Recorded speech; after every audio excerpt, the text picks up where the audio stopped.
Look, I can never say the contrary. I think I had a lovely childhood with great family and friends who supported me.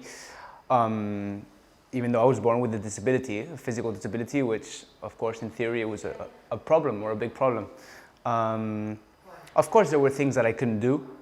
I remember I used to play football. I can walk with my prosthetic leg, so I used to play football in my team, in my school team, and I wanted to be the next Iker Casillas.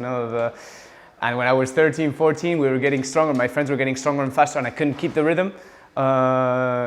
So yeah, I realized, man, change goals because you're not going to be a goalkeeper for Real Madrid. I could do, that would be, I would have to develop a bit more strength and more character than other kids maybe.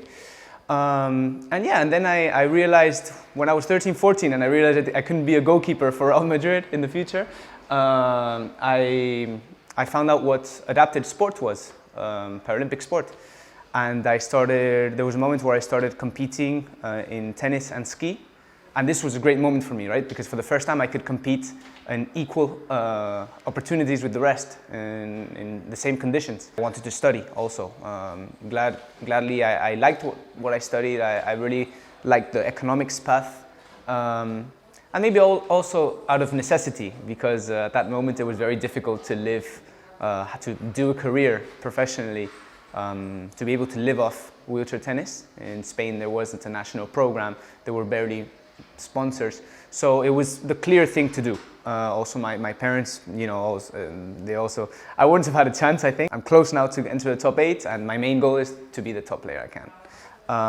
But I have other big goals that I've developed with time, and now I can say clearly that a main goal for me is to normalize disability.